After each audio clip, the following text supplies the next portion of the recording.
নমস্কাৰ, ঘৰুৱা সোৱাদৰ অন্য এটি ভিডিঅ'লৈ আপোনালোকক স্বাগতম জনাইছোঁ। আজি মই লৈ আহিছোঁ সৰু মাছৰ সৈতে আলুৰ ৰেচিপি। এয়া মই মাছকেইটা ভাজি ল'লোঁ আৰু এয়া আলু চাওক এনেকৈ কাটি লৈছোঁ। আৰু ইয়াতে মই জিৰা গুড়ি, ধনিয়া গুড়ি, বগা সৰিয়হৰ গুড়ি, হালধি, নিমখ, আদা, নহৰু, পিঁয়াজৰ পেষ্ট, তেল এনেকৈ লৈ সানি লৈছোঁ ধুনীয়াকৈ। আৰু কেৰাহীত তেল গৰম হোৱাত পাঁচফোৰণ, পিঁয়াজ, তেজপাত, শুকান জলকীয়া দি ভাজি লৈ তাত মই আলুখিনি দি দিছোঁ। আৰু ইয়াতে কেঁচা জলকীয়া দি দিছোঁ 3টা। অকণমান ভাজি পানী দি ঢাকনি মাৰি দি দিছোঁ। আৰু এয়া চাওক আলুখিনি সিজিছে প্ৰায়। আৰু ইয়াতে মই পানী দি দিছোঁ।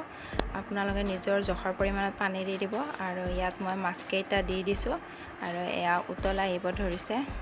আৰু ভিডিঅ'টো চাই কেনেকুৱা লাগিছে জনাব। মোৰ চেনেলটো ছাবস্ক্ৰাইব কৰি দিব, লগতে লাইক আৰু শ্বেয়াৰ কৰিও দিব। আৰু এয়া চাওক আলু মই অলপ সিজিছে ভাঙি দি দিলোঁ আঞ্জাখনত। আৰু ধুনীয়াকৈ উতল আহিছে। আৰু ইয়াতে মই ঘৰত বনোৱা মছলা দি দিলোঁ অলপ। আৰু মোৰ আঞ্জা হ'ল। এয়া মোৰ আজিৰ থালি আছিলে মাছ ভাজি, লেচেৰা আৰু আলু ভাজি, মাছৰ চাটনি আৰু মাছৰ আঞ্জা। এয়া অতি সাধাৰণ মোৰ ভাল লগা ৰেচিপি।